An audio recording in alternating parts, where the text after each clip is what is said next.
There he goes. He got the hook. Hold on to that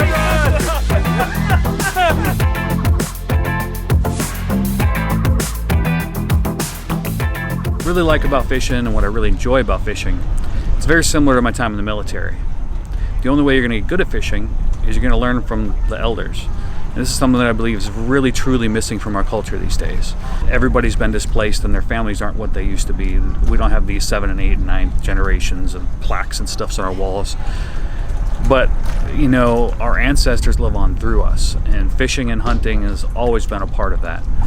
These experiences that we share with each other should be cherished. We really need to do whatever we can to inspire these kids with continuous improvement, not just in fishing and hunting, but in their everyday lives. You know, a little better every day. It doesn't, you're not going to build a cathedral in a day. You got to just work at it and chip away. And there's going to be ups and downs, and life is a marathon. These kids, I can tell you from being a recruiter in the military for a long time, they don't always have they don't have a low gear. They're not able to kind of push through things. And we've got, you know, these big mass things happening where people are dying, and it's terrible. And I think it really goes back down to the roots and values. And if we get our kids outside and we teach them that, you know, going through tough things, like the suck, you have to share the suck, embrace the suck. The way people for thousands of years has come together and done things that are very tough is they go through something terrible together, something challenging together, they pull out of it, it makes the whole group more resilient.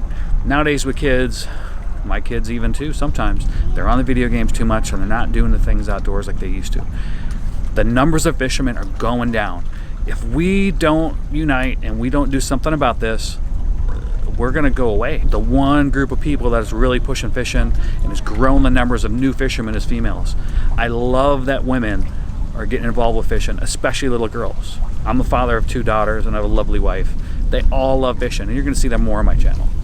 I can't tell you enough how important it is for me to get these people, just like this family that's fishing next to me over here, which I'll put in the video. First person that brought you guys fishing? My mom. Yeah. How old were you when you first came? I think I was like 1 year old, maybe not even 1. Do you guys do your hair a lot when you're out there? Yes. I love doing hair, especially when it's you're fishing? Yep. I don't care if it's catching a crappie, a sunfish, whatever. You don't need nothing special. You don't even, there's guys on YouTube and people all over the internet fishing with hand line and a hook. You can literally buy a fishing line and a hook for about $2, $3. And you could put some salami on that bad boy and catch some fish. Promise. You're not going to catch a ton of fish. You're not going to catch trophies. But your kids don't care. They'll catch a fish this big and they'll love it. Get them out fishing, please. Get them out shooting. You know, for thousands of years, humans have hunted and fished. We're so disconnected with our relationship with our food. Children think that meat comes in a cellophane package and you just pick it up and that's what it's. No. Like, we have to show them the process. We have to show them what it means to go and how tough it is to harvest your own food, process it, prepare it, and really respect the lives of those animals that we're taking, because that's what we're doing.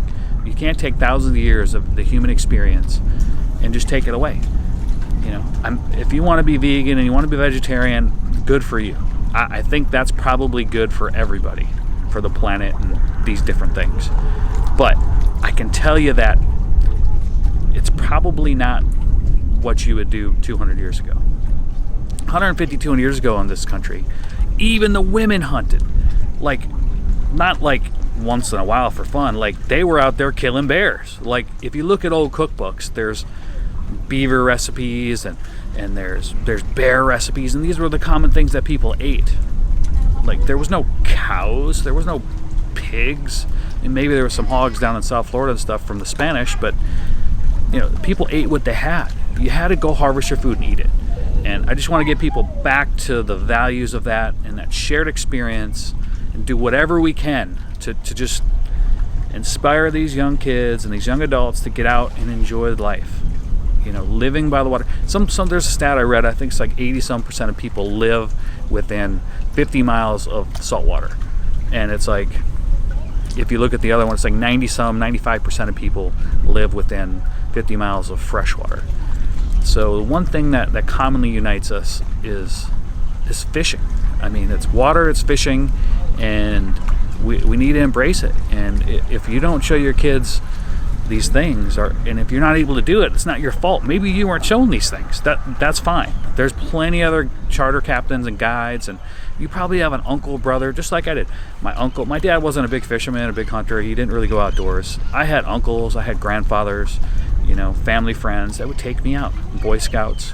There's all kind of different avenues you can use to get outdoors. It doesn't have to be this great, extravagant experience that's very expensive. Then you just go for a walk. If you live I guarantee you live close to water. Go to the river, go to the lake, take a walk by the water. You're going to see frogs, you're going to see turtles, you're going to see fish jumping. Your kids they're going to have an experience they never had. They're going to love it. There's nothing stopping you. If you don't have a car and you can't, and I know a lot of people live in cities, and there's people live in the inner cities, they don't have cars. You could take a bus. I guarantee you, if you reach out to somebody in your life that's passionate about the outdoors, ask them to bring you, they will bring you. People love the outdoors and sharing with each other. And that doesn't just mean on the sunny days. You got to get out there and push your limits. We have become soft in this life, and we really need to push ourselves. My kids, growing up in the suburb of Minneapolis, beautiful school system, nice suburban manicured. I love it. Apple Valley and Eagan, Minnesota. It's a great place to raise a family. They were soft. They would wake up in the morning and say, "Look, Dad, it's raining. Can you give us a ride to school? It's 35 degrees." I'm like, "No. Here's a rain jacket, go." And they kept on complaining because they had to walk to the bus stop. And in Minnesota, they'll go to school. It'll be 30 below outside. They're going out waiting at the bus stop. And I said, I can't be raising soft kids.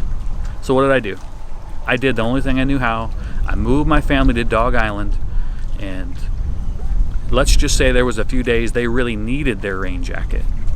There was one day I hit a 12-foot swell and put water all over the top of the boat. It hit the front of the boat, went over the back, over the T-top, landed on my wife and my little baby, my 8-week-old baby. Maybe she was 6-8 months at that time, somewhere in that period. She had a little rain jacket on. She looked like Maggie from The Simpsons. She was good to go. And I'm telling you, I've got pictures and video of that I'll share with you hopefully in this video. But these kids, it was tough. I'm not gonna lie. We had to bring everything from the dock to the boat, from the grocery store to the car on the dock, in the boat, off the boat, on the dock, in the house. It was a ridiculous amount of work. It dang near killed me a couple of times. We had an inflatable boat almost sink on us when we were coming back one day. And it was a challenge, but it was a shared experience, and we embraced the suck. But it was the most wonderful, beautiful pace, and it was calm and quiet, and I wouldn't ever change it. It was that suck. In the military, they taught us to embrace the suck and go through those experiences together. In the military, you're with your units and you deploy overseas. Sometimes you just go for 2-3 weeks for training here. You go out in the woods, you go up to the mountains in Norway, but you go through it together, and pressure hardens that diamond, and everybody is better for it. And I promise you, continue to watch this channel, you're going to see more and more of these things and these experiences. We're going to get more and more women and children, minorities, and disabled veterans on this channel, because these are all people that have challenges and or don't have access to experience these things I've experienced in my life, and I desperately want to share it with them. And I know a lot of my other friends on YouTube feel the same way about some of these things, and hopefully we can get them on some of those videos and some of these shared experiences. If you believe what I believe, do something today. Don't wait. You can't wait. You can't put it off till next week. Just go for a walk. Drive down to the local park by the lake or the river and go for a walk. Get your kids out there. Hey guys, what do you think about that? Oh, it's great, man. We're seeing turtles. You're going to see some happy kids. Then you plan a little bit bigger one. The journey of 1,000 miles begins with one step. Then you say, okay, well, we're going to spend a day, or we're going to drive, and we're going to do a hike in a big state park or a regional park. Then you say, oh, let's plan a weekend and go to a national park. You go there and you stay in a hotel. Okay, well, why don't we stay overnight a little bit? We'll do a camping. You do one night camping. Kids love camping. It's kind of like being homeless. Part of this whole mental health problem we got in this country is probably people think you need this giant house and this big car and these things. Like our society tells you need that. You don't. You need food, you need shelter, you need water, and more importantly, you need community. Maslow's hierarchy of needs goes through, I'll post this in the video, there's like a different level of needs that you need to be happy. And relationships are at the top of that, and that's a dang good reason. And the best way to build long-standing relationships, lifelong relationships, is with these experiences outdoors. We got to do it together. We're a social being, and you can't do it all alone. If you're not a good hiker, if you're not good with map reading, and you have struggles, REI has some great programs that can help you learn some of these basic skills in the Army. And we learn these things. We take some of these things for granted. Water navigation.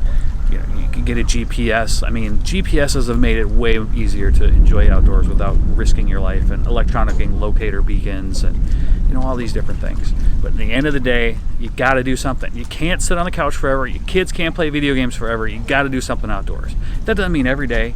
Doesn't mean once a week necessarily. Once a month. Where I'm from, a lot of people have cabins up north, and these families have these shared experiences in these cabins. And they're not always the most pretty cabins, but you got to get that shared outdoor experience. If you can't do it yourself, get help. Don't be too proud to ask for help. You can't become an offshore charter captain in a day or a year or 2 years or 3 years. You got to start. I started when I was 4. My grandfather had me fishing on a dock when I was 4 years old. By the time I was 5, I was out in a boat. Everybody wanted to go in, and it thunderstorm raining, like, I'm not going in. And unfortunately, I'm still a little bit like that today. But what can you do? I got these offshore charter cabins. There's something not quite right about us. We're the ones you want to be with if it happens out there and you want to get back. So with that said, I really appreciate my sponsors, Brownells, Coastal Clothing, and Journeys to St. George Island. If you believe what we believe, that the outdoors is not just a recreational thing, it's a lifestyle, please like, subscribe, and share this channel so we can inspire just that. Thanks, and have a great day.